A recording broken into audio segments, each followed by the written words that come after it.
We are now broadcasting. Hey, people on Facebook and people who have come to this page on Zoom. We are creating an archive in the series that we call the Nonprofit Chat. And the archive will go into our archive called Nonprofit Exchange. And tonight, I've got my colleague, whom you've seen on these for the last month, Russell Dennis.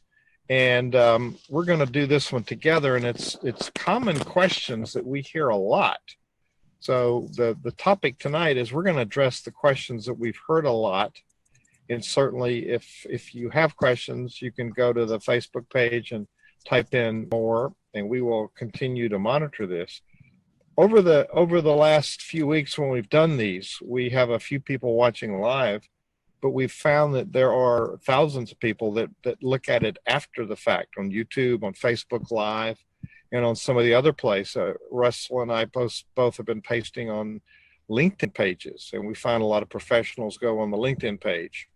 So if you're not watching this live, you're watching a replay of it, and it's still relevant, and we're still going to follow some of your comments. So we invite you to comment, even though you're not live. Russell, are we broadcasting on Zoom as well?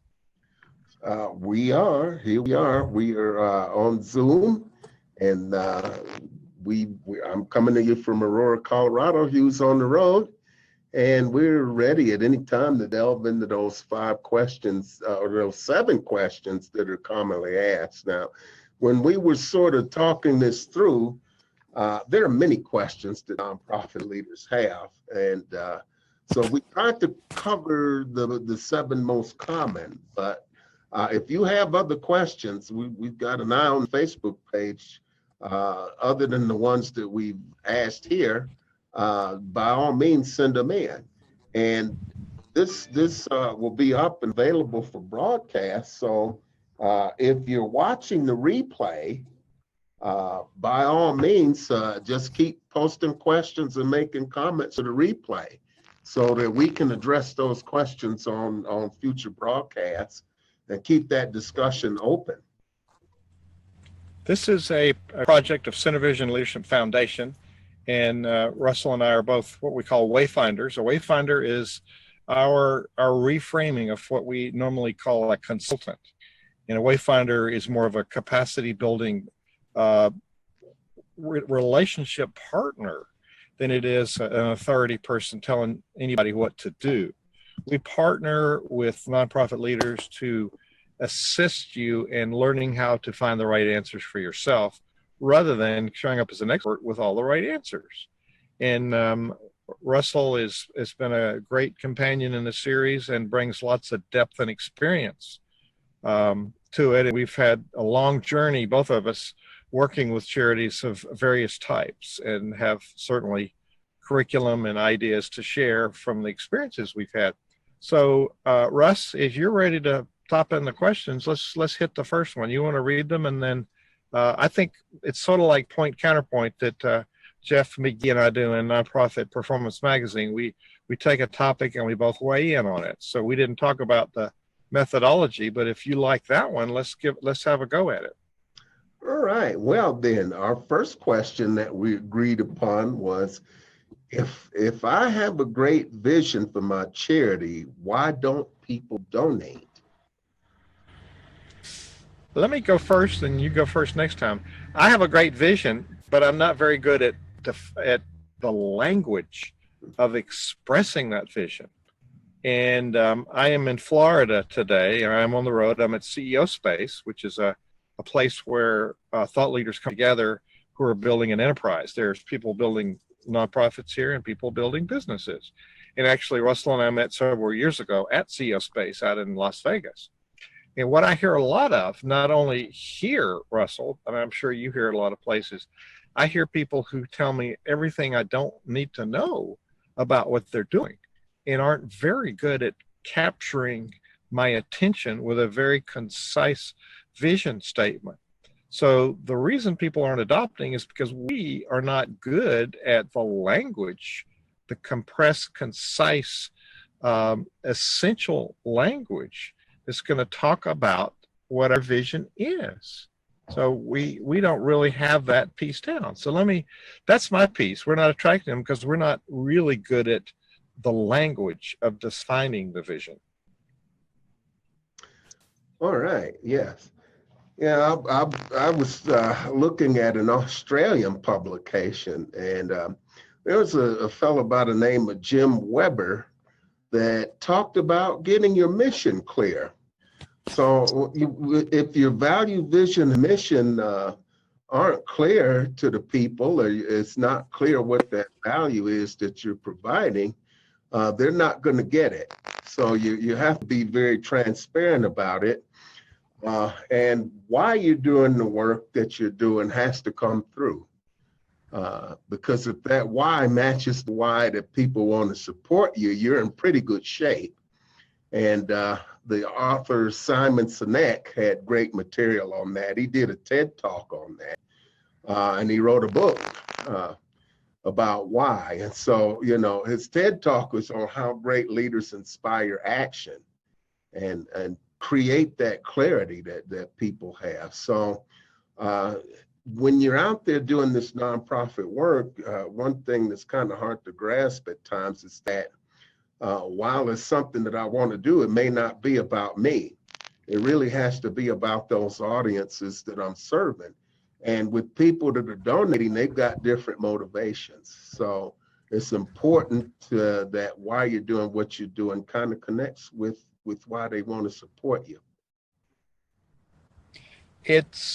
I like that. It's begin with why, Simon Sinek. And that's a really important, until people know why they need what you're doing, they don't care about all the what. So let's go on to number 2.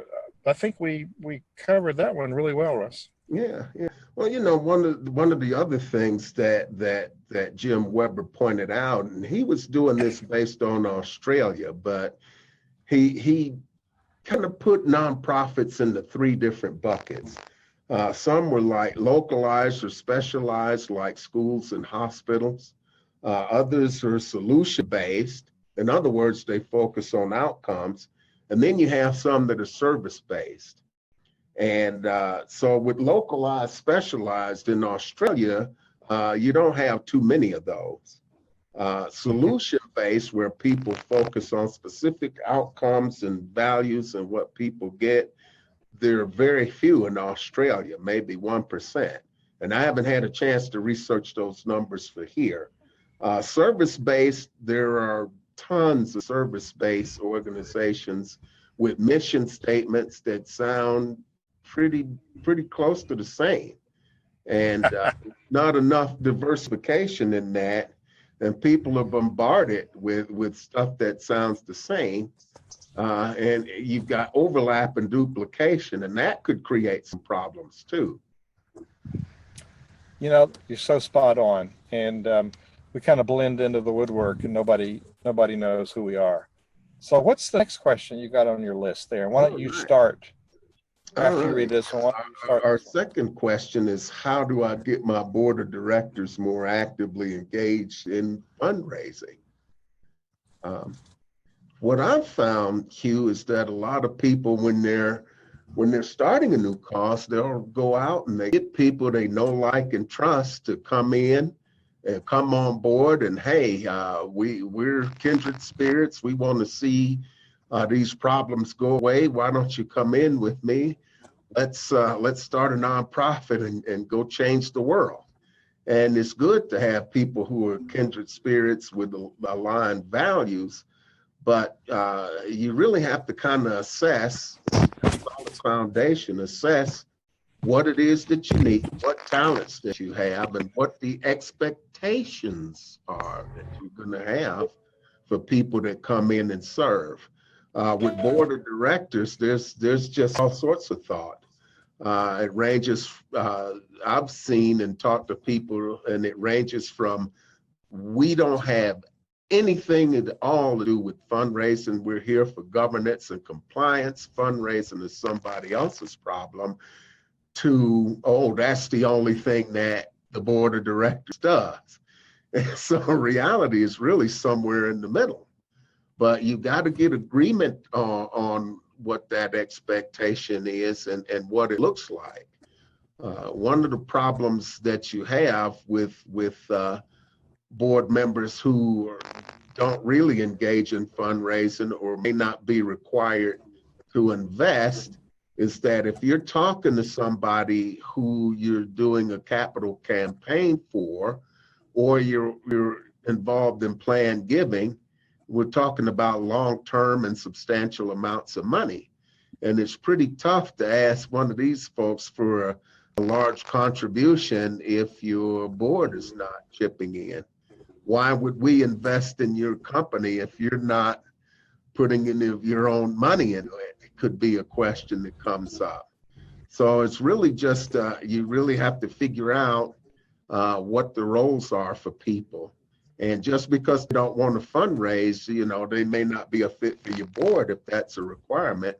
But if they have skills that you need, and I've seen recommendations, your board of directors should have 3 people who have knowledge, a good knowledge of finance, accounting, compliance, and that type of thing. Good, strong financial backgrounds. That's an ideal board, would have 3 or more people. Love it. So yeah, 3 or more. And there are numbers of streams of revenue, and fundraising is a function of everybody that's in the organization. Now, there are people who do it full time, and we, like you say, there's expectations up front. I find it helpful to have a covenant that board members sign, and part of their duty is to be a participant in bringing players to the table who can help us create the revenue streams to do the work that's so important. And if we don't have the revenue, there's no point in having a board, because there's no work that we're doing. And so it's not that we're full-time begging for money people. It is that we've built the skill set to clearly define the value proposition for what we're doing, so people understand why they need to support it. And so it's building a culture of people that understand. And part of this is the board writes the strategy with you.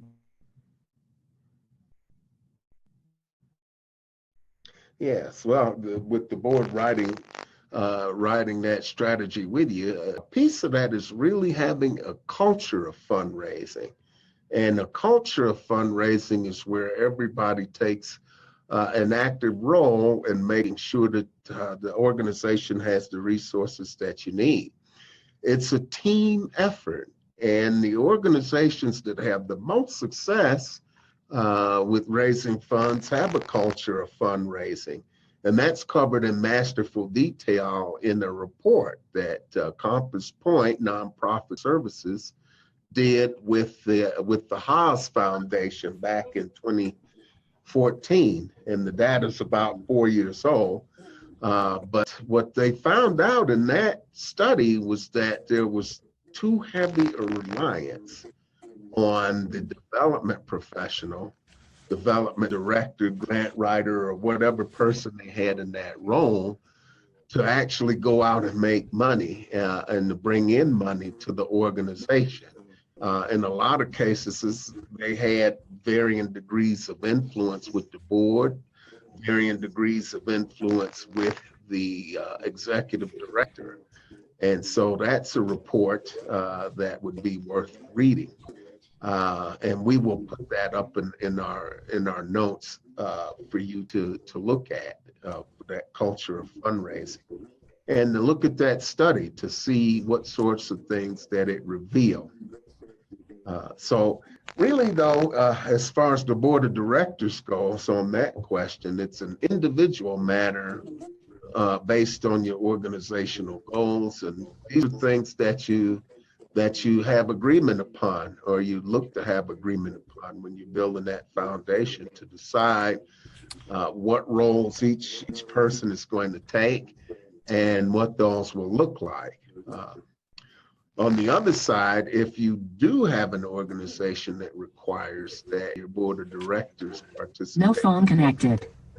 Then, you're back. So yeah. Just to finish the point I was making, If you do determine that fundraising should be a responsibility of board members, and you've got talented people who absolutely positively don't want to fundraise, make sure that if they're in alignment with what you're trying to do, find a way to utilize their talents. Don't kick them to the curb, because a strong team is essential in every area of operation. Absolutely. And sorry, I lost the signal there for a minute, but it logged me back in. And you said something in that really good explanation of an agreement and having an agreement in place with board members, because we as leaders, if we don't define expectations, then we are actually creating some problems. We're creating conflict right there. So thank you for that wisdom on the board. I think we've covered that one, Russ. Yeah. Well, so we're on number three. Our third question is, why don't more people volunteer for projects they seem to be interested in? And, that's a great segue from the board member question, because what happens with a lot of organizations is they don't necessarily look at what's in it for the people that they're asking to come on board. And building that solid foundation, you have to have those agreed upon goals. No phone connected. Goals need to be aligned with what those individuals want. What is it that they want out of that experience of coming to work with you to volunteer as a servant leader? What are their motivations? So they could be looking for a number of things. Are they looking to build a resume? Are they retired and looking to fill time? Looking to do something that matters? Have they tired of their corporate career? Are they trying to build their profile in the community to run for office? Is it a student looking for credit for a class project? So there's so many different reasons that somebody might be motivated to volunteer with you. And so these were some of the things that I covered in the broadcast I did on Nonprofit Culture Success a few weeks ago, entitled Win, Win, Win. And it's creating propositions that are good for the people who work with you, the people you serve, and the people who pay for those services. So it's really important to understand what their motivations are. And different people, as I said, volunteer for different reasons. But here's the thought. If you're looking for volunteers in the form of people working in your organization or outside of your organization to do some pro bono work, what's in it for them? What is it that they want? How can you, with the cause that you're fighting for, how can you make serving with you attractive to people who are doing professional services, students, to retired people? What sort of things could you do to make that volunteer experience worthwhile? And you would handle volunteers the same way that you would hire talent. If you're looking to put talented people on the payroll, to have them serve as advisors, you need to create an experience with volunteers that's just as good. They may want some personal development. They're looking for something within that, within the context of working with you and for you. So it has to be a meaningful experience. So find out as much as you can about the people that you're asking to come serve with you.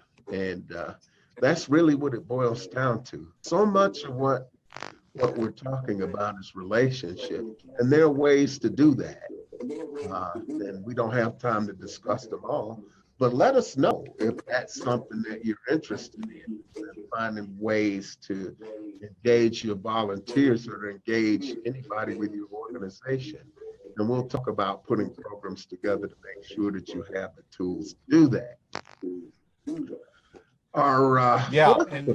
And Russ, I agree with all of that. You're so good at highlighting that, because the reason people show up is because they have a passion for something. And statistics show that the more you ask of people, the more they're going to do. because it's meaningful work and they're actually connecting their passion to meaningful work. Another perspective that I've been somewhat successful with organizations is eliminating the word volunteer there. And you talked about being a servant. They're really servant leaders in a very specific channel.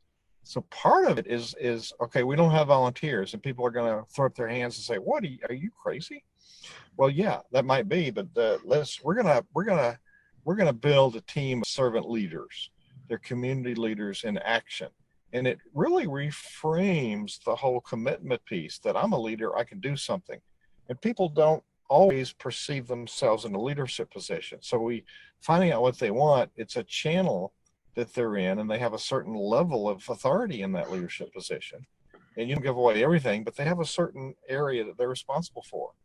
And we actually interfere with that because we want to do too much for them when really they're maybe more capable than we are in some of those areas. So I agree with everything that you say, but I'm thinking also let's reframe this whole paradigm that's broken. People aren't volunteering, so maybe we need to do something different. Well, in the win-win-win frame, this is an opportunity for people to partner with us to solve a problem. And when we couch it that way, we have a better chance, I think, of garnering the support that we need. But partnership is looking at building a partnership and creating value, which are terms that are not necessarily congruent with the way things have been, but it's starting to become more a part of the discussion, as are things like social return on investment and impact. Those can be overused, but those social returns as well as monetary returns are starting to become more important because people are looking at both to see what sort of value that you bring. Absolutely. I'm looking at our hour here, and what do we finish? 3 questions? We got 4 to go? We've got 4 to go, yeah. Shall we move on? We shall. Question number 4. I run a nonprofit. Doesn't that mean we can't make a profit? Ooh, you want to go first? You want me to go first? Oh, go for it. Well, we have to make a profit if we're going to accomplish our mission. And our mission is to do some as you talked about earlier, we want to create impact in people's lives. We want to change what's going on. We want to do things that the government and business are not able to do. So there's a more need today for the work of nonprofits than ever before. And we put on the dumb hat when we use the word nonprofit. And I think it's really moving to a different languaging here as well. As we let go of the volunteer, they're servant leaders. Well, now we're letting go of nonprofit. It's a tax exempt charity. And it's an IRS classification. Now there's more rules for us in that classification. However, we're doing very specialized work. And so part of it is reframing our thinking.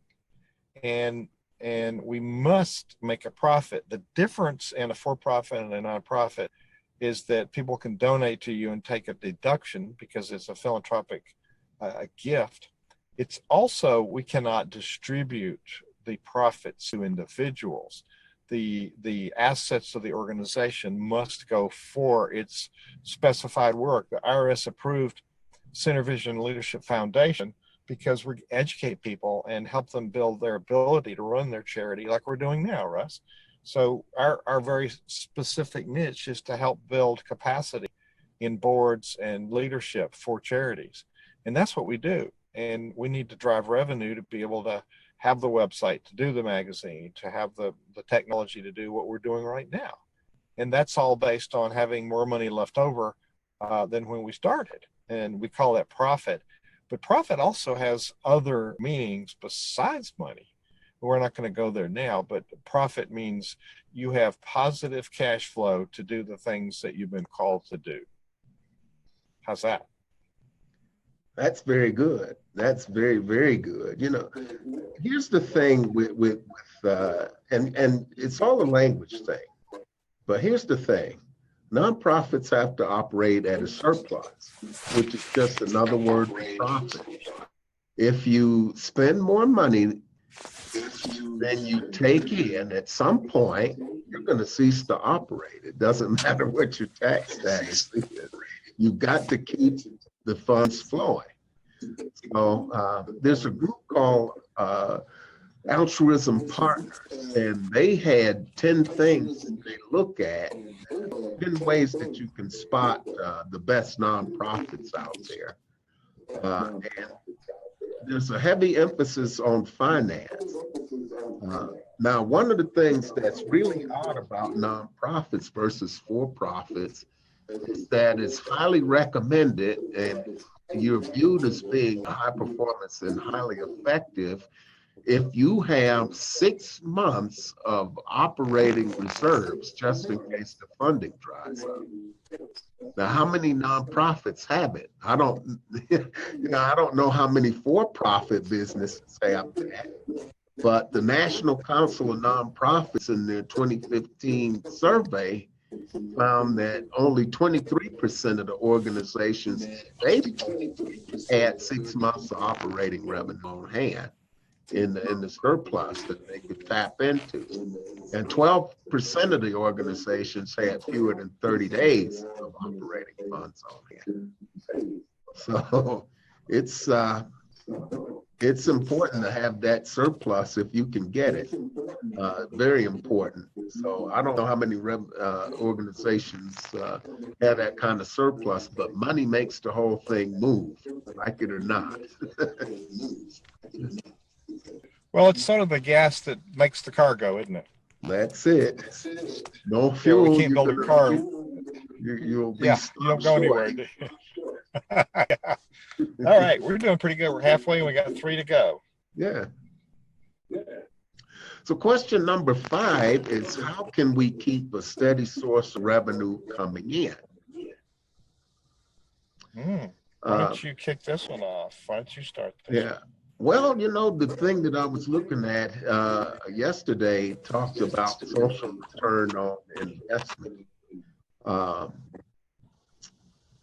Tom Rausser calls it asking rights, and there are a lot of different names for it. But having a strong social return on investment, there's some things that you make clear.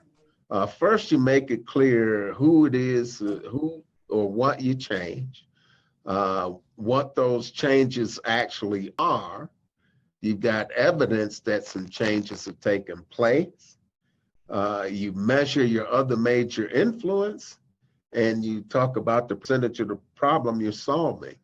And a lot of these measures involve having strong financial controls, being able to forecast your revenues, and you're able to really quantify that impact that you're making. So you don't have long stories or manipulative appeals, but you got crisp, concise, and comprehensive value statements. And you can explain what it is that you're doing. That's where it sort of starts, is to have that clarity on that steady source. Now, there are a number of different types of funding that are available. You have sponsorships, for example, and those are great.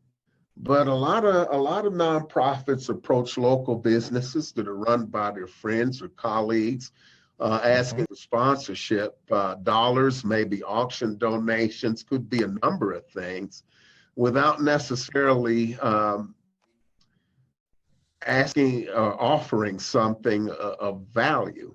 And there's a difference between a sponsorship and a donation. A donation is something that is given without an expectation of a return. The landscape on that is starting to change, and that's for another discussion. When you have a business that sponsors you, what sort of value proposition is the nonprofit giving that business? Is an audience share?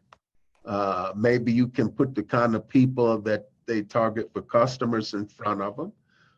You may be able to provide an opportunity for them to get some goodwill they can't buy with an advertising spread. So you got to be clear on what's in it for them and what they get out of it. Grants are another source, and Man, there are a lot of different type of grants. You've got private foundations, family foundations, you have community foundations, you have government grants. So each of those entities is a little bit different. What Dan Pallotta pointed out in the way that we think about charities is all wrong, is that a lot of organizations don't fully quantify the cost to deliver a service because of this notion of overhead versus program. And that's going to be covered in another question. But we've got to calculate those costs. So in some cases, grants will work, in other cases, grants won't. Individual donors, you've got different types of ways that individual donors can give, but in a lot of instances, these funds are not restricted in general. But if it comes through a bequest or planned giving, that might be a different matter. You do have more flexibility with individual funds because they don't have as many restrictions as grant or government or foundation funds may have. So those are just three of the different sources of funding that may be out there, and we could really go deep into that discussion, but it all depends. let me add four. There's Depends. 5 more. Yeah. I'm sorry, mine's breaking up. I didn't mean to interrupt you. There's 5 more. Let me go on with others. So you got sponsorships, you got donations, and you've got grants that you've covered so far. There's also in kind. That's not really money, but it saves you paying rent if they give you space. It saves you printing, and some companies even will donate 10 hours a week of one of their employee to do something specific for you. So the in kind donation is a 4th one. And then churches and Rotaries and other organizations have money they want to see certain things happen. I call this partner. You partner with them. They got the money. You got the program. So you put together a lot of small donations from churches and charities. A good example for that would be like a free clinic or a food bank. You know, they get supported by a number of churches, a number of Rotaries, or another civic organization. So I call that partner money because it's not really a grant. It's not really a sponsorship. It's not really a donation. They have a specific thing that they'd like to see done, and you're going to do it, and there's no reporting like in a grant. The other one is planned giving. People want to leave a certain amount of money in their will. So there's wills and bequests, and working with a financial planner to help that person understand the best way to position it for their taxes. And the reason that we have a 501c3 is that people can get deductions for giving us money. And then the last one is events, which could be negative cash flow, but it engages people together. And we could do silent auctions. You could have events. I used to do concerts in my churches, which were ticketed events. We can do events, and people can make donations at the event. But an event builds your tribe. It also builds income. And so there's numbers of ways. Sponsoring an artist or a concert, and you sell tickets, you have positive cash flow from that. So there's eight real dependable ways that you could activate. And if you have real estate or someone wants to give you real estate, then you could turn that into income. You could save rent, or you could rent it out, or you could put it into a property manager who could then generate revenue. So if it's given to the charity, you can't take it out, but it's got to stay in a philanthropic use. But you could repurpose it, and you can work with your lawyer and a facility manager to monetize real estate for positive gain. So that's 9 if you really want to be creative. So I think there are lots of ways, and if we only have one, we're going to struggle. So I encourage people to think of more than one. And you put a lot of context around those first 3. That was very helpful, Russ. Hugh, there's a 10th one that I didn't talk about. And, more than 7 in 10 have this particular thing in their arsenal. Is value added fees for service. Some nonprofits, they can charge a fee for the services they offer to people that can afford to pay. And that's a big part of their revenue mix. So they have some fees to offset some of those costs in the similar or related business that generates a revenue. And so that's something that you have to look at as well. And it's a pretty important piece of that mix. Yeah. Absolutely. That's what I would call earned income. Yeah. It's like a business line of income. Like I sell my magazines. That's you know, that's a piece. Sell online learning programs. That's a piece. I have Kroger in my neighborhood. It's the second largest retailer in the country, but they run grocery stores and they have an affinity card, your membership card, and you can tie it to a charity and they'll donate 5% of your purchases to a charity. So there's a number of organizations, companies that do that. So that's a whole area of earned income. And I think that's one we haven't talked about much, but that's a very real. We have to be careful there. And, you know, you've had some experience with IRS. We want to make sure that it's relevant so they don't tax it as unrelated business income. Oh yeah, you've always got to be careful of that compliance. And so, you know, one of the things that I looked at was, were there some alternatives to starting a nonprofit? And there were a couple of business entities such as a B Corp or a benefits corporation, and nonprofits can own one of those in a related business. They can go out and raise capital the same way that large for-profit businesses can do. But all of that is really, it's in context to what your organization does. So what your options are depend a lot on where you're at. The last thought that I had with fundraising types is that it's probably not good in general to have all your eggs in one basket.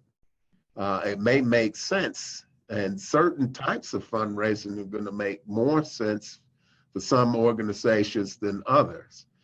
Diversity is important to sustainability. On the flip side of that, if you are chasing too many different types of revenue, you might be spreading yourself thin and you're doing your fundraising badly.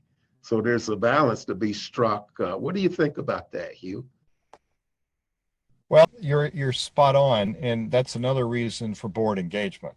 Because if you have 8 streams of revenue, 9, 7, 3, you really want to have somebody on your board that's helping you oversee that. And so that's where having more board members can be helpful, as long as you're intentional about what they do and what their level of oversight is. Because a board doesn't run the day-to-day, but they do have fiduciary oversight and governance input to the organization. So that's subject to your active, the level of the board being active and how many people there are feeds into this too.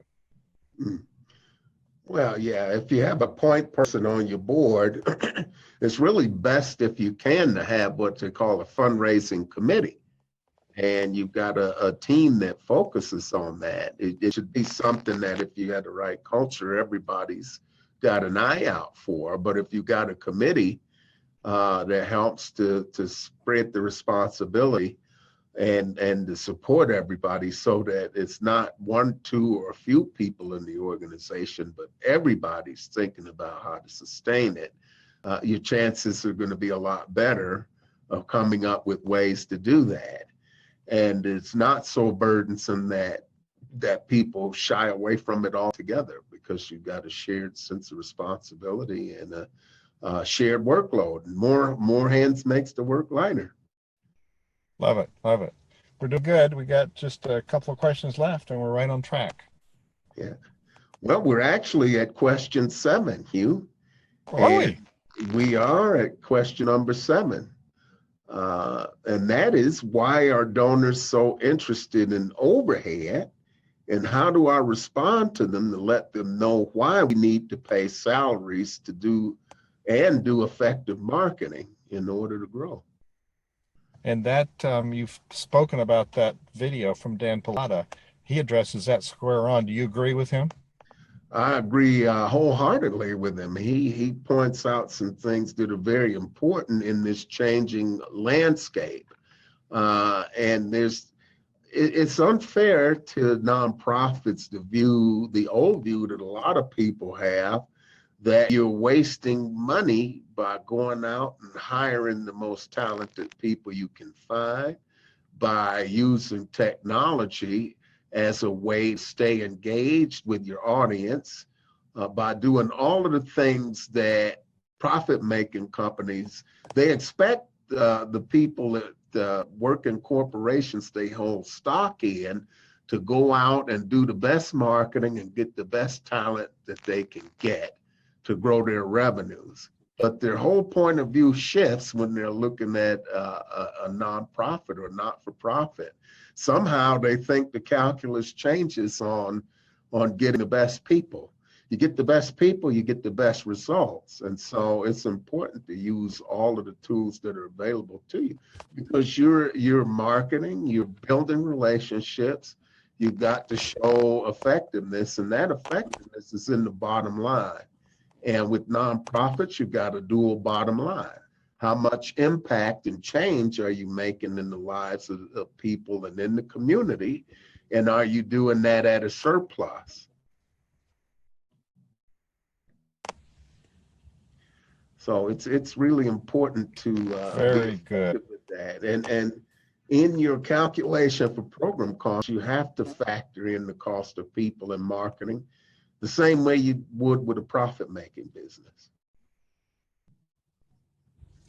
And I think we need to rethink and talk to our accountants about how they classify things, because in Center Vision Leadership Foundation, you could say that 100% of our overhead, our money we spend on is overhead, because we're spending 100% of our time delivering value to people. And or you could say it's zero overhead. That just depends on how you classify what we're doing. And we purpose everything that we do toward the value that we bring to charities. It just goes right to the end use. And part of what I do is help people create content and deliver content. And we're working directly with charities. So this is it's kind of a fuzzy area, and people, we want to have fiduciary accountability, in that we're not just there to support fat salaries of the people that run it. And I don't have a fat salary. I don't have a salary. So in my case, that's not true. In some cases, there's some big numbers which are okay, but is that person actually there driving the revenue of the organization and taking it to the next level? And did we have to take them out of corporate America to be able to do the job they know how to do? So it's a complex question, but we have to give donors the value proposition. This is what's happening with your money. And it's an educational piece, I believe. Yeah, you have to be able to tell a story with those numbers. You can spit a number out and say, well, we spent so much per participant, but you have to tie it back to your goals, your objectives, your mission. If you say, well, we fed so many people, you have to talk about how many meals that gets, how many people have gone to work that you served who were homeless. How many of you, what are those dollars done to get them off the streets? How many of those people are in homes, furnished homes, and safe housing? The numbers have to be tied to a story so that people understand that you've got a measurable movement, but you can see real change in people's lives too. And that's a tough balance to strike, but it's not impossible. And and when you hire people, I don't have a problem if a nonprofit's can pay us an ED $500,000. I think that's fine if that ED brings in $20 million and you've got somebody you paid $250,000 that only bought in $1 million. I would say that extra 250,000 is well spent if you multiply your revenue by 20 times. Absolutely. Absolutely. We've got this, like I said earlier, we put on this nonprofit stupid hat and think we can't do good business practices in our charities. So Russell David Dennis, you're a man of great wisdom. Thank you for being the partner in probing these complex questions.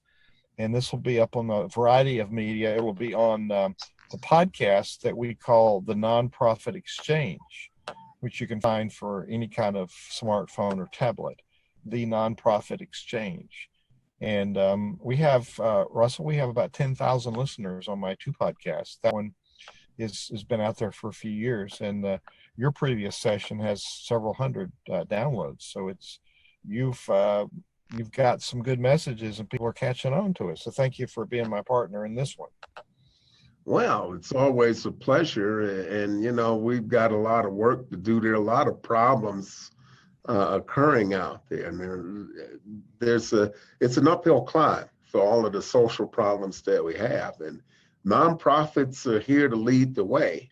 Now, we don't have all of the dollars that government has, but what we do have are people who are passionate, on the ground, who are creating innovative solutions that can be replicated.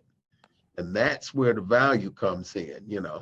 A lot of these government programs that have grown to scale, they started somewhere in a nonprofit when people got out there and proved a model could get out there and make a difference.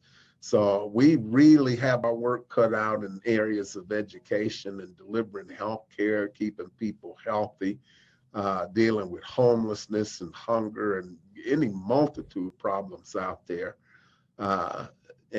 So it's going to take some collaboration. It'll take a lot of resources, but collaboration. This idea of mergers had caught fire with corporate and profit-making enterprises. Maybe we ought to look at that with nonprofits, because when I see all these small ones with overlap, they all have talent, they all mean well, but we could probably get more bang for the buck.